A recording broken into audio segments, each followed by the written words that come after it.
The apartment smelled like cardboard and possibility. Nira stood in the middle of her new studio, hands on her hips, surveying the chaos she'd created in just 4 hours. 2 boxes of novels from the estate sale at the corner market. 1 suitcase containing exactly for sweaters and a pair of boots she'd bought on impulse. And a single succulent plant that somehow managed to look both promising and doomed. The apartment building on Riverside Drive wasn't fancy, but the landlord had smiled when she moved in, and that felt like a good sign. She'd escaped the suburbs the way people escape sinking ships. Her engagement had ended, not with drama, but with the quiet realization that she and Darius wanted different lives. He wanted stability and predictability. She wanted stories and possibility. So at 26, with 3 months of savings and a job lined up at a publishing firm, Nira had packed her life into a suitcase and arrived at this humble space with nothing but hope and the kind of exhaustion that comes from reinventing yourself in real time. The evening light was golden, the kind that made even dust particles look like they had purpose. Nira pulled out her phone to text her closest friend, Simone, that she'd survived the move. But her tired fingers betrayed her. Instead of Simone's contact, she found herself texting someone labeled Dev Sharma in her phone. A contact from a dating app she deleted months ago, but apparently hadn't fully purged from her contacts. The message read, "Made it to my new place. Come save me from this cardboard prison. I have wine and terrible decisions waiting." For 3 full minutes, Nira stared at what she'd written. She should delete it. Instead, she hit send and laughed at herself. Surely Dev Sharma wouldn't respond. She'd matched with him once, felt intimidated by his polished profile picture and the simple bio that read "Building Futures," and had unmatched without ever speaking to him.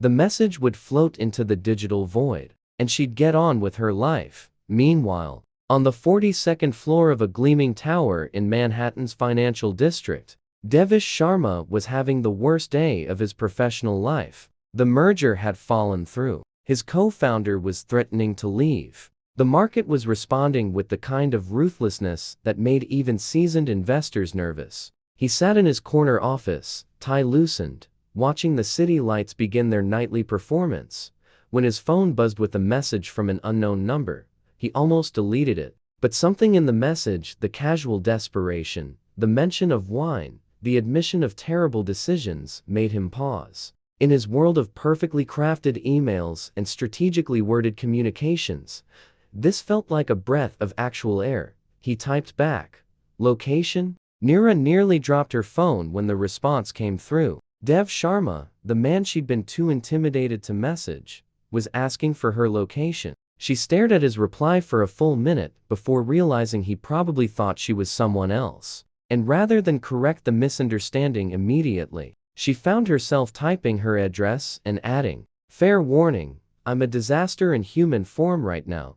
His response came quickly, "Disasters are my specialty. I'll be there in 30 minutes. Nira spent those 30 minutes in a panic that felt both terrible and electric. She brushed her hair, changed her shirt twice, applied and removed makeup, and eventually settled on looking like someone who had just moved and hadn't slept properly. She lit the succulent plant near the window, as if that small gesture of environmental care might offset the general chaos of her existence. When the knock came, it was confident and measured. Nira opened the door to find a man who looked even more overwhelmingly present in person than he had in his profile picture. Devesh Sharma was tall, with dark hair that looked like it had been styled by someone who understood the mathematics of attraction, and he was holding a bottle of wine and a box of the kind of chocolates that probably cost more than her monthly streaming subscriptions. "I think there's been a mistake," Nira blurted out before he could speak. Devesh studied her for a moment, amusement flickering across his face.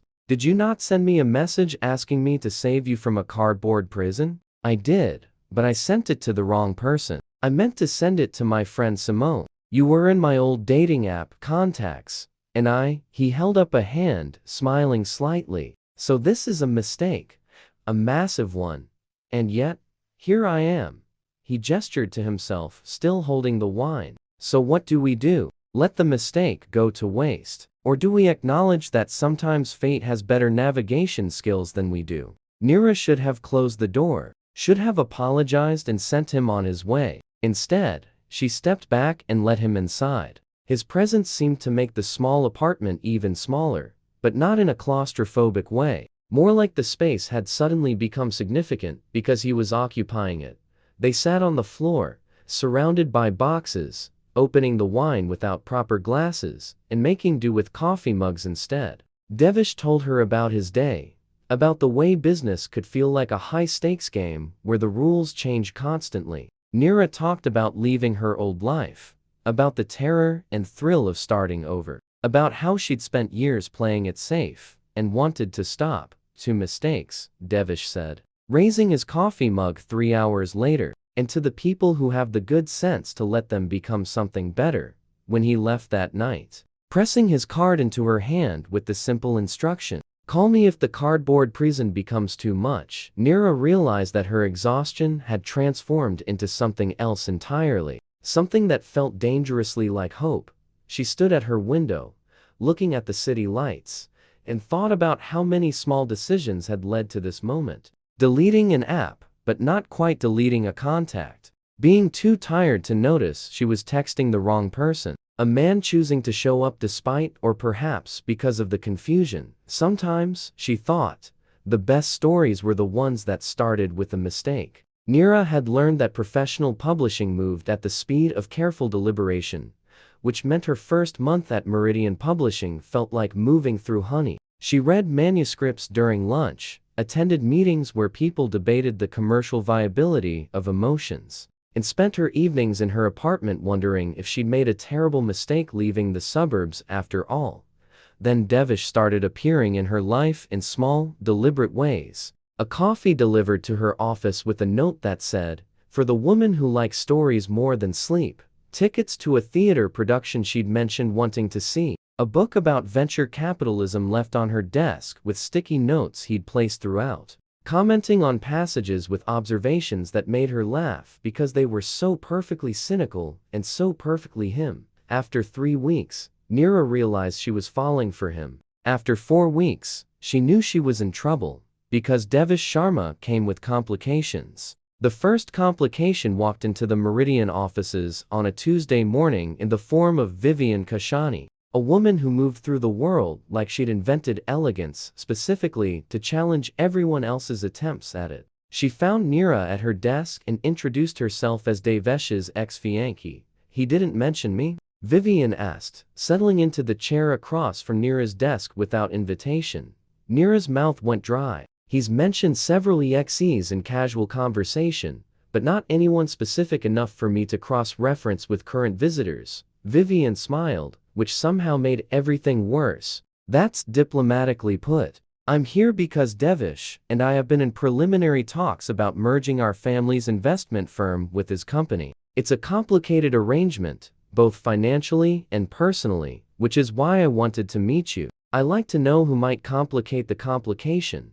"I don't know what you mean." "Of course you do. He's been distracted for the past month. He misses meetings, which is unlike him. He smiles at his phone in that particular way that suggests someone else has made him feel like his life is more than a spreadsheet of goals and returns. That someone appears to be you." Nira didn't respond immediately. Instead, she pulled up her email and pretended to check something urgent, a defensive move that fooled no one. Vivian leaned forward slightly. "I'm not here to threaten you or create drama. I'm here to be practical. Devesh is brilliant and driven, and entirely focused on building his empire. That's why we worked for a while, and why we ultimately couldn't. He needs someone who understands that his career will always come first. Do you understand that?" "I don't know him well enough to make that assessment." "Then you should know it soon. Because if you're going to be in his life, you need to understand what you're competing against. And believe me, you will be competing." Vivian stood, straightening her jacket with the precision of someone used to controlling every detail of her environment. "I hope I'm wrong about him caring for you, because if he does, it will only make things more difficult for all of us." After she left, Nira sat in her chair for 20 minutes without moving. She pulled out her phone and scrolled through Devesh's social media, finding photos of him with Vivian at charity events, business conferences, and galas. They looked perfect together in the way that people who share the same worldview sometimes do. They looked like they belonged in the same dimension as each other. That evening, when Devesh called to ask if she wanted to have dinner, Nira said yes, but suggested they talk about what his ex-fiancée had mentioned. "Vivian came to see you?" His tone shifted from warm to careful. "She came to my office. She said you two are in talks about merging companies. She said, your career comes first. She implied that if you care about me, I should know that I'll always be playing second fiddle to your ambitions." Devesh was quiet for a long moment. "What did you tell her?" "Nothing. But I'm telling you now. I need to know what we're doing here, Devesh. Because I like you. I like you in the way that makes me check my phone obsessively and wear better clothes to work on days when I think I might see you. And I can't do that if you're going to disappear back into your old life the moment things get complicated." They met at a small Italian restaurant that didn't require reservations and served wine in actual wine glasses. Devesh looked tired in a way that suggested he'd been thinking about this conversation for longer than she realized. "Vivian and I were engaged for 2 years, he began. It ended because she wanted marriage and children and a husband who could leave the office before 8 in the evening. I wanted those things theoretically, but practically, I couldn't figure out how to want them more than I wanted to build something that mattered. So we broke up, and we've stayed in touch because we're civil, and because there's business between our families. And the merger? It's something we're discussing, but it's not certain. It would be lucrative for both our companies. It would also mean working very closely with Vivian again, which is why I haven't mentioned it. I didn't want you to think I was keeping secrets about my ex-fiancée. I was actually being quite cowardly about the whole thing." Nira stabbed a piece of pasta without eating it. "Do you think you still have feelings for her?" "I think Vivian is brilliant and accomplished, and entirely incompatible with my actual personality. What I felt for her was admiration and respect, but it wasn't love. Not the kind that makes you want to be a better person just so you can deserve them. Not the kind that makes you take the long way home just to extend the time before you have to go back to your regular life." "And what kind of love is that?" Nira asked quietly. "The kind I'm feeling right now, looking at you. Wondering if you're willing to give someone who's profoundly broken at understanding emotions a second chance at getting things right." Nira reached across the table and took his hand. She should have been more cautious, more careful about protecting her heart. But she'd already made one careful choice in her life, and it had led her to a sinking ship of predictability. Maybe it was time to see what happened when you chose the uncertain thing, the thing that terrified you, the thing that felt real. "What happens with the merger?" she asked. "I'm going to tell them it's not going to work. Not because of you, but because I don't want to spend my life building something with someone I don't actually want to build a life with. And I think I want to try something different with my time. I think I want to try seeing where this goes." They didn't make love that night, but they kissed in Devesh's car outside her apartment for long enough that Nira forgot why she'd ever thought her life in the suburbs had been safe. She forgot about Vivian's warnings. She forgot about the careful calculus of relationships that had failed. For a few hours, she simply existed in the moment with someone who had walked into her life through a misdirected text message and had somehow made her believe that mistakes could be the best thing that ever happened to you. 3 months later, Nira and Devesh were in the kind of comfortable crisis that comes when two people who've been moving fast suddenly have to face the reality of actually building a life together. Devesh had turned down the merger with Vivian's family, which had caused considerable tension in both their professional and social circles. Nira had been promoted to junior editor at Meridian, which meant longer hours and the kind of stress that made even her succulent plant look worried. They were spending 3 nights a week at his apartment, 2 nights at hers, and arguing about whose space felt more like home. The revelation came on a Friday evening when Devesh's mother called and asked if he was bringing anyone to his sister's engagement party the following weekend. He said yes, before looking at Nira, who nearly choked on her wine. "Your sister's engagement party?" she repeated. "I should have asked before saying yes. I'm sorry. I was just assuming you'd want to come. I don't know if I want to go meet your entire family, Devesh. I haven't even met your mother properly yet. This feels very committed. Is that a bad thing?" Nira set down her wine glass and stood up, walking to his apartment window that overlooked Central Park. The city was performing its usual magic trick, turning the mundane into something beautiful through sheer force of accumulated lights and energy. She thought about how 3 months ago, she'd been terrified of making a commitment to anything except escape. "I'm scared," she said finally, "that I'm going to mess this up. That you're going to realize I'm not actually ambitious enough or polished enough or suitable enough for whatever your life is supposed to be. My life is supposed to be whatever I decide it is," Devesh said, coming to stand beside her. "And I'm deciding it includes a woman who sent me a message meant for someone else, and somehow made me realize that my entire previous understanding of success was incomplete. That's very poetic for someone who usually speaks in spreadsheets and quarterly projections. You're corrupting me. It's one of your best qualities." Nira laughed and leaned her head against his shoulder. "Okay, I'll meet your family, but if your mother hates me, I'm blaming you." Fair. The engagement party was held at a private club that probably had minimum net worth requirements for entry. Nira had spent 40 minutes getting dressed and 30 minutes considering driving to the airport instead. But she'd learned something in the past 3 months. The people worth keeping were the ones who made you braver, who gave you permission to become larger versions of yourself. Devesh's mother was a woman who looked like she'd been constructed to be intimidating. She had Devesh's dark eyes, but none of his softness. She extended a hand to Nira and said, "I'm Priya. My son has been smiling in a way that concerns me since he met you. Is that a good concern or a bad concern?" Nira asked. "Asked me in a year."